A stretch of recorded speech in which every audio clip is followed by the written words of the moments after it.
Hey friends, well, I want to start by asking you a question.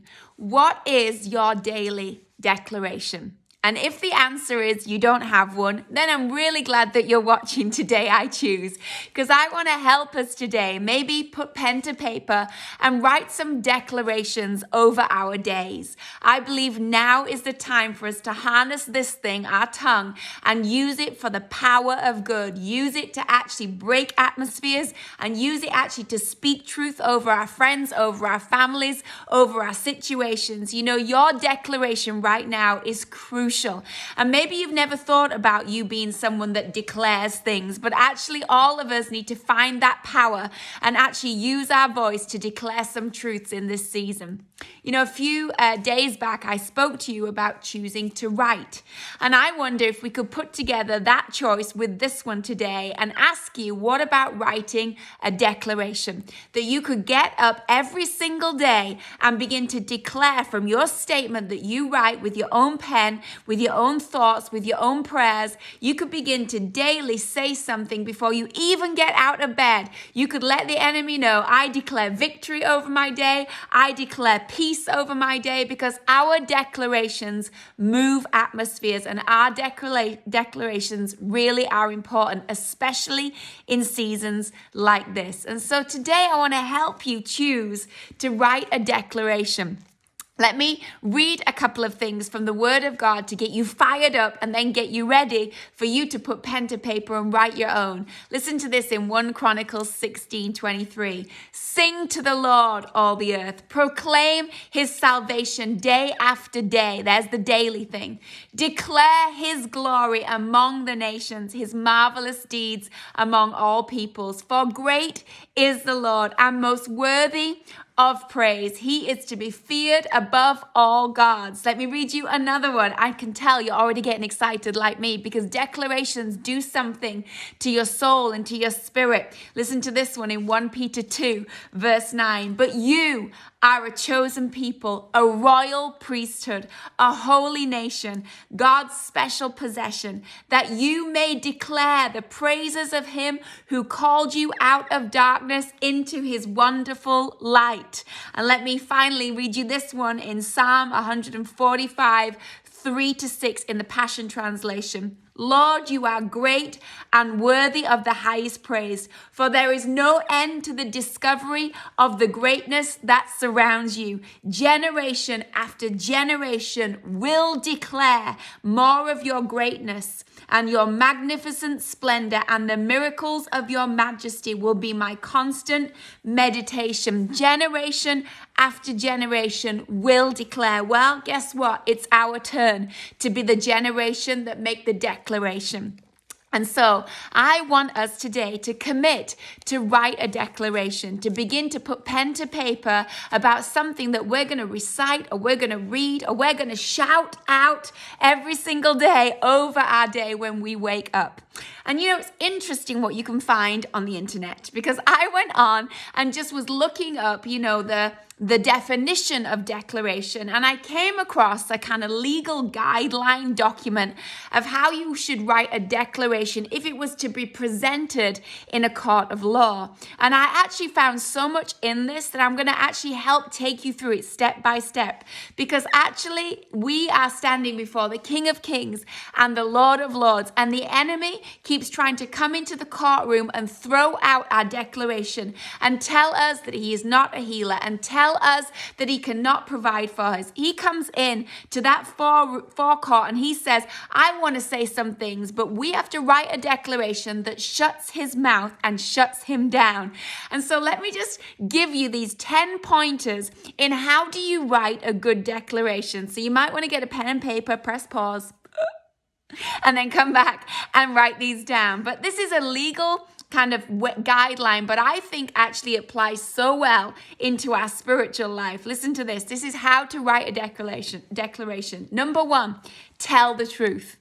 Tell the truth. I love that the way we write a declaration is not emotional.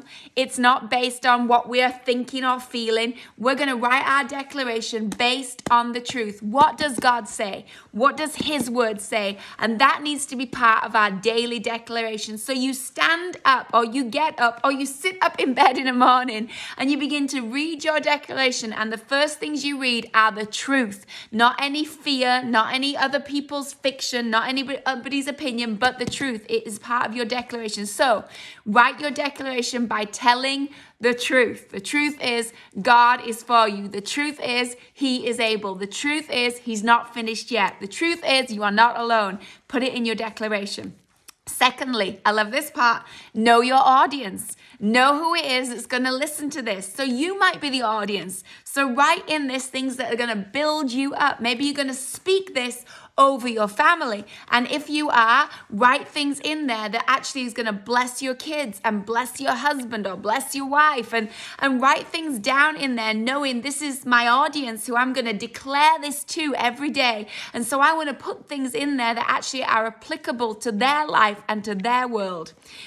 Thirdly, organize for effect. And what that was referring to in this legal document was, don't put everything in kind of an order that makes no sense, but organize what it is that you're going to say in your declaration. So if you're going to read it in the morning, start with every day, every morning, your mercies are new.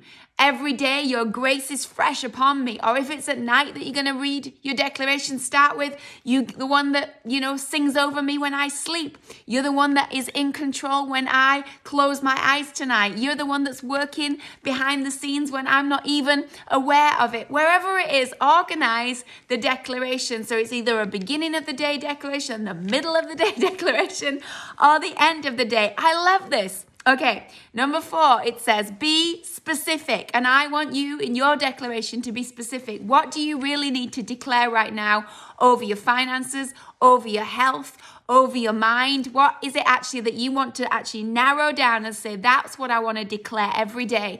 Be specific. Don't be so general. Actually make a declaration where you're standing on something over and over again. Number 5, keep it relevant. I love that. We are in a time and a season right now where we need the word of God to be relevant in this season more than ever. And so keep the things that you are declaring relevant to the time you're in. If you're fearful right now, don't ignore that. Declare things over that fear. If right now you can't sleep, declare things over you so that you know he's the one that gives us sleep. Whatever the circumstance, keep it relevant. Number 6, don't argue with the opposing side. That is the best to me. Because you know what? We spend so much time in conversations that do not matter. When you realize that you've won, that the enemy is defeated, you don't even give him the space or give him the time to get in on the conversation. So shut him down, shut his mouth down with the declaration that comes out of your mouth. Number 7, make it easy to read. Don't make a declaration that's going to take you an hour to read every morning, but actually make a declaration that actually is going to be easy for you to say within 5 minutes of your morning. You've read it, you've said it, you've declared it, and you can move on with your day. Make it so easy to read that maybe you can repeat it after a little while without even have to look at it, because it's just going to go in. It's going to be a daily declaration. Number 8, I love this. Put emotion aside. Do not let your feelings write your declaration, because it might be good one day and bad the next. So let's not allow our emotions to pick up the pen. Let's not allow our emotions to actually have a declaration, but instead, let's actually allow God's truth to be the thing that we declare.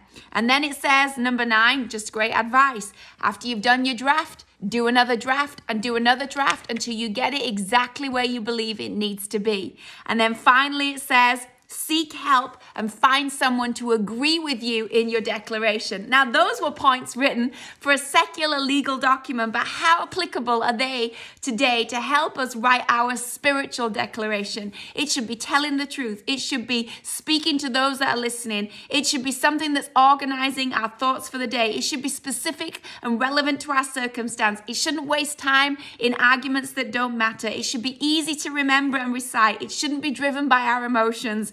We need to draft it till we get it right and it's exactly what we need to say. And then we need someone in agreement with us about our declaration. So today, I wonder if you could take those guidelines and sit down and take the time to decide what will be the declaration that you declare over your life, over your family, and over the things that you are all facing right now. And the Word of God is full of declarations that we can draw truths out of and that we can use as our starting point. Do you remember when there was that moment in Ezekiel 37, where there was all those dry bones in the valley? And Ezekiel was asked a question by God. I even love that, because how often do we have questions for God? But sometimes he has a question for you. And God asks Ezekiel, can these bones live? And Ezekiel didn't really know how to answer and kind of tried to sidestep the question by going, oh, only you know, Lord. Kind of like we do at times, right? And then God came back and said to Ezekiel, prophesy. In other words, the miracle that you need right now is already in your mouth. You are going to speak. You are going to declare over these dry bones that they will live again. You're going to declare over this barren place that life will spring forth. You're going to declare over what you see as lifeless that there will be life that is resurrected inside it. In other words, what God was helping Ezekiel see is there is a declaration that is dormant within you. And yet when you liberate that declaration, the death around you will change to life. The dryness will change to fruitfulness. The barrenness will change into a situation of productivity and actually produce life again. And we have to learn, like Ezekiel did, that it's not good just to say it one time. You have to say it over and over, because in Ezekiel 37, he began to prophesy to those bones. And there was a rustling and there was movement and there was some change. But then eventually he goes back and he says to God, he says, I did what you said, but there's still no life in it. It looks better, but there's no life in it. And what did God say? Go again.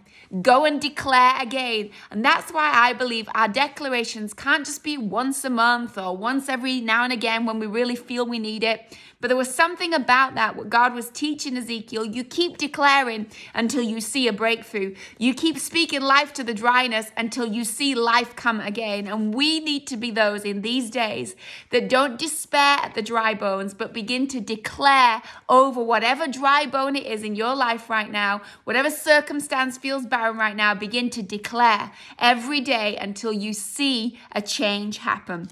I'm going to finish by reading to you a psalm that I think has some great gems in it that we can put into our declaration. Let me read it. Psalm 77. Here we go. I'll just take a little bit out because there's so much good stuff in here. I'll come in at verse 14. As for me, I will always have hope, and I will praise you more and more. My mouth will tell of your righteous deeds, of your saving acts all day long. I will come and proclaim your mighty acts, sovereign Lord. I will proclaim your righteous deeds, yours alone. Since my youth, God, you have taught me, and to this day I declare your marvelous deeds. Look how long he's been declaring about God's goodness. Even when I'm old and gray, do not forsake me, my God, till I declare your power to the next generation, your mighty acts to all who are to come. He's saying in that statement that I've declared this since I was young, and I want to declare it until I am very old, so that every generation that comes up beneath me hears the declaration of God's goodness in my life. So there's the challenge. Would you write a declaration? Would you begin to say it every day? Would you choose today the declaration that's going to be a daily part of your life? If you already have one, then say it louder and say it stronger. Maybe you want to add some of those points and edit it a little in this season. But I'm believing as we declare, like Ezekiel, we're going to see areas that were dry come back to life. Areas that were barren begin to be fruitful again. So today, choose with me, will you, to declare, and have a great day doing it too. Love you guys.